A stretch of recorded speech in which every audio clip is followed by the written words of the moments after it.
Bonsai Ulmu Super Micro on the Rock ini terlihat sederhana. Tapi kalau salah perawatan, bentuknya bisa cepat berantakan. Ternyata ada kunci penting supaya tetap rimbun dan rapi. Dan di video ini, saya akan bongkar semuanya dengan dilakukannya praktek.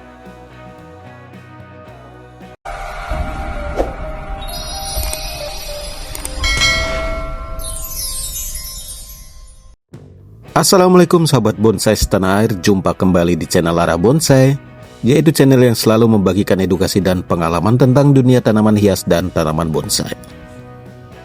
Di video kali ini saya akan melakukan perawatan rutin bonsai ulmu super mikro dengan konsep on the rock atau ditanam di atas batu. Bonsai jenis ini memiliki karakter unik karena media tanamnya sangat terbatas, sehingga perawatannya harus lebih detail, lebih teliti, dan tidak bisa disamakan dengan bonsai pada umumnya. Mulai dari pruning, pembersihan hingga pemupukan, semua harus dilakukan dengan teknik yang tepat agar bonsai tetap sehat dan proporsional. Jadi pastikan sahabat bonsai simak video ini sampai akhir, karena saya akan bagikan langkah-langkah lengkap yang bisa langsung dipraktekkan. Saya mulai dari tahap yang paling penting, yaitu pruning atau pemangkasan daun. Untuk bonsai ulmu super mikro seperti ini, pruning daun bukan hanya sekedar merapikan, tapi merupakan proses mengontrol arah pertumbuhan. Karena jika dibiarkan tanpa kontrol, daun akan membesar, cabang akan memanjang tidak beraturan, dan bentuk bonsai akan kehilangan karakter mini yang menjadi keindahannya. Sebelum mulai memotong, sahabat harus lakukan observasi terlebih dahulu. Perhatikan bagian mana yang terlalu padat, mana yang terlalu panjang, dan mana yang keluar dari bentuk utama. Jangan terburu-buru dalam pruning, karena setiap potongan pada bonsai itu punya pengaruh terhadap bentuk ke depannya. Daun yang terlalu panjang, saya pangkas supaya ukuran bonsai tetap terlihat kecil dan seimbang. Pemotongan dilakukan pada tangkai daun, menggunakan gunting kecil yang tajam agar hasilnya rapi dan tidak merusak jaringan tanaman. Selain itu, daun yang saling menumpuk juga kita kurangi, supaya cahaya bisa masuk ke bagian dalam. Dengan itu tunas baru akan tumbuh lebih merata dan bagian dalam tidak mati karena kekurangan cahaya. Bagian ranting yang terlalu panjang atau keluar dari siluet utama, saya akan potong secara bertahap. Untuk bonsai mikro ini, tidak boleh terburu-buru, karena sedikit kesalahan saja bisa langsung merubah bentuk keseluruhan. Jadi sahabat bonsai lakukan sedikit demi sedikit sambil terus kita lihat keseimbangannya. Dalam pruning daun, kita harus menjaga keseimbangan antara kiri dan kanan, atas dan bawah. Jangan sampai satu sisi terlalu berat sementara sisi lain kosong. Tujuan akhirnya adalah menciptakan bentuk yang padat, rapih, tapi tetap terlihat natural seperti pohon di alam. Waktu dan pola pruning yang baik atau yang bisa ditentukan oleh sahabat, pruning sebaiknya dilakukan secara rutin, tidak menunggu terlalu lebat, karena jika terlalu lama, pemangkasan akan lebih banyak dan tanaman bisa stres. Jadi opsi baiknya, lebih baik sedikit tapi sering, itu kunci perawatan bonsai mikro. Dan kesalahan yang sering terjadi adalah memangkas terlalu banyak sekaligus. Akibatnya tanaman kehilangan banyak daun dan butuh waktu lebih lama untuk pulih. Ada juga yang hanya merapikan bagian luar, tapi bagian dalam dibiarkan padat. Ini bisa menyebabkan sirkulasi udara buruk dan memicu penyakit. Jadi pruning daun itu bukan sekedar memotong, tapi seni mengatur pertumbuhan. Semakin teliti kita melakukannya, semakin bagus hasil yang akan kita dapatkan. Selain pemangkasan dasar, ada beberapa teknik lanjutan dalam pruning yang penting untuk bonsai ulmu super mikro seperti ini. Karena ukuran bonsai itu kecil, setiap detail sangat berpengaruh terhadap tampilan akhir. Pada kondisi tertentu, sahabat juga bisa melakukan defoliasi ringan atau pengurangan daun. Artinya bukan semua daun dipotong, tapi hanya sebagian untuk merangsang pertumbuhan daun baru yang ukurannya lebih kecil. Teknik ini sangat efektif untuk menjaga karakter mikro pada bonsai. Namun harus dilakukan dengan hati-hati. Jangan sampai terlalu banyak karena bisa membuat tanaman stres. Setelah pruning biasanya akan muncul banyak tunas baru. Di tahap ini kita juga perlu melakukan seleksi tunas.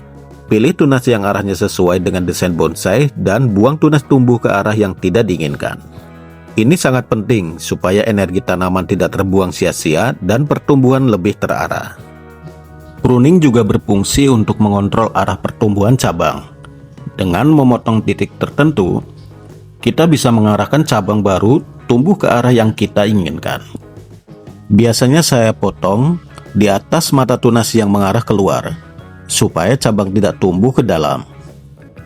Ada prinsip sederhana dalam pruning bonsai. Semakin sering dipangkas, biasanya pertumbuhan akan semakin rapat. Dan sebaliknya, jika dibiarkan panjang, cabang akan memanjang dan jarak antar daun menjadi renggang. Jadi kalau kita ingin bonsai terlihat padat dan rimbun, kuncinya adalah pruning rutin. Namun perlu dipahami juga bahwa setiap daun adalah sumber energi bagi tanaman. Jadi saat kita memangkas, sebenarnya kita sedang mengatur distribusi energi. Dengan mengurangi bagian tertentu, energi akan dialihkan ke bagian lain yang kita pertahankan. Ini adalah membuat bonsai kita bisa dibentuk sesuai yang keinginan. Hal penting lainnya yaitu hindari memotong terlalu dekat dengan batang utama, dan juga jangan terlalu jauh. Potongan yang baik akan lebih cepat sembuh dan tidak meninggalkan bekas yang mengganggu estetika. Dan pruning yang baik juga akan meningkatkan sirkulasi udara di dalam bonsai. Ini sangat penting untuk mencegah jamur dan penyakit terutama pada bonsai yang padat seperti ini. Selain itu juga cahaya bisa masuk lebih merata, sehingga semua bagian tetap hidup dan sehat. Berikut saya bagikan ada beberapa tanda bonsai yang sudah waktunya dipruning. Seperti daun mulai membesar, bentuk mulai tidak rapi, atau bagian dalam terlihat gelap dan padat. Kalau sudah seperti ini, sebaiknya segera dilakukan perawatan sebelum terlambat.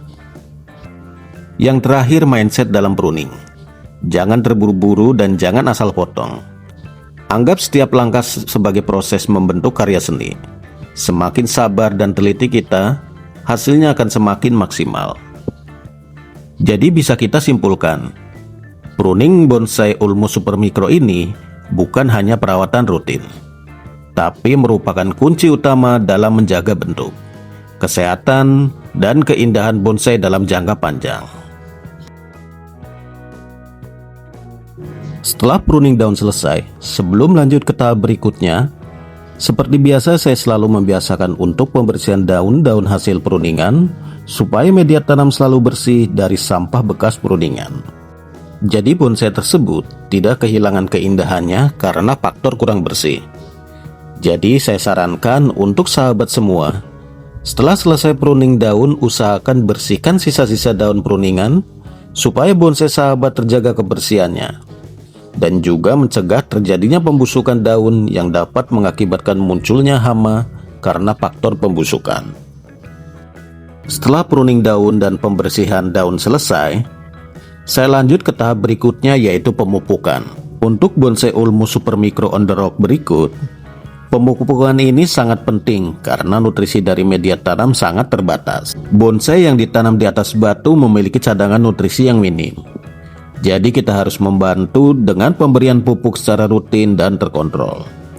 Tanpa pemupukan, pertumbuhan akan lambat, daun bisa menguning dan tanaman menjadi lemah. Di sini saya menggunakan pupuk cair yang diaplikasikan dengan cara disemprot. Penyemprotan ini dilakukan ke seluruh bagian tanaman, daun, ranting, dan batang, dan sedikit ke media. Metode ini sangat efektif karena daun juga bisa menyerap nutrisi secara langsung. Semprot secara merata sampai ke semua bagian terkena, tapi tidak sampai berlebihan. Dan juga perhatikan bagian bawah daun, karena penyerapan nutrisi di sana cukup baik. Pupuk cair harus diencerkan terlebih dahulu dengan air. Gunakan dosis ringan, jangan terlalu pekat, karena jika terlalu pekat, bisa menyebabkan daun terbakar atau muncul bercak. Pemupukan paling baik dilakukan di pagi atau sore hari. Hindari siang hari saat matahari terik. karena bisa membuat daun stres. Baiklah sahabat bonsai, ini dia hasil bonsai setelah dilakukannya perawatan. Terlihat lebih rapi, lebih padat, dan tetap profesional walaupun ukurannya super mikro. Perawatan seperti ini jika dilakukan secara rutin, akan menjaga bonsai tetap sehat dan indah dalam jangka panjang. Setelah perawatan, letakkan bonsai di tempat yang mendapat cukup cahaya matahari, tapi tidak terlalu panas. Pantau pertumbuhan secara berkala, agar bisa segera dilakukan perawatan lanjutan jika diperlukan. Dan juga, kunci utamanya adalah konsisten dan telaten. Semoga video ini bermanfaat dan bisa menjadi referensi untuk teman-teman semua. Jangan lupa dukung channel Arah Bonsai dengan cara like, komen, dan subscribe, agar saya bisa terus berbagi edukasi bonsai lainnya. Terima kasih sudah menonton sampai akhir. Salam satu hobi dan wassalamualaikum warahmatullahi wabarakatuh.